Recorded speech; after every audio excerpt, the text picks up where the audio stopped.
So if you could just say your name and spell your last name for the record. Thomas Stein, S-T-E-I-N. You have a statement that you've prepared? Yes, sir. I just want to use this opportunity to address my victims, Dejay, Emma, and to Kayla's family, and to anybody else who was impacted by this crime, and to offer an apology. On March 17th of 2024, my actions would assist and forever change the lives of many people. That night I was implicated into the murder of Kayla Rincon Miller. And as I reflect on that night, I try to understand the damages and pains that were inflicted. But the truth is, I don't think I could approximate the damage that was done or understand the totality of what everybody went through. And I want you to know that I didn't know that robbery was going to occur, but it was my reaction in fleeing that ultimately played a major role in assisting the perpetrators. I know that it wasn't my intentions, but the truth is, it doesn't change the result. It doesn't change the fact that there was a life taken and innocent people were forever traumatized because of that. That day I made a terrible decision. The decision to get behind the wheel was a total act of selfishness and something I regret and I'm ashamed of every day. I regret the fact that I would impact innocent people who never deserved to go through what they did. I regret the burden I placed on my family, who have always been there supporting me. I know me saying an apology will never fix or undo what happened. But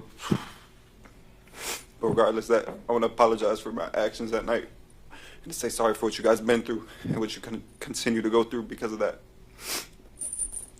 And Your Honor, before you sentence me today, I hope you could take into consideration the fact of my youth. I'm capable of change, and I know I can do it. And I know this crime says a lot about me, but it doesn't define me as a person entirely. And I'm remorseful for my actions, and I'm sorry. But I think it demonstrates that Thomas Stein isn't the person who is being influenced by others, but Thomas Stein is the bad influence. Individuals in this case weren't all just hanging out and Thomas Stein happened to go along with them. We know from the facts that the court heard, he was the driver. He had armed the parties. He was making the rap videos about doing crimes. He was doing all of those things. He's the one who identified the targets, the girls in this case who were walking down a dark road alone. He's the one that stalked back and forth. Your Honor, to suggest, and I understand the need for Thomas Stein's family to find answers as to how their loved one could be involved in this and wanting to minimize what his involvement was. But the fact is, he was the bad influence. He is the one who perpetrated this and caused it to be able to take place. He caused it to happen, and it was his actions that caused the death of Kayla Rincon Miller and caused the harm that has been suffered by Luann Dejay and Emma Wright. The jury did not find that he pulled that trigger, but as the court knows, everything that he did that night is treated the same with regard to his involvement. Talked about it during the arguments that you're in for a penny and in for a pound, and Mr. Stein was found guilty of the capital offense of felony murder. The effect the crime had on the victim's family and on the community, it goes without saying because the court's heard from the individuals the incredible impact that this has had. And I think the theme that the court heard essentially on repeat was the lasting impact. And I believe you heard that the impact didn't end that night for Kayla's family, and it certainly didn't end for Emma Wright and Luann Dejay and their families.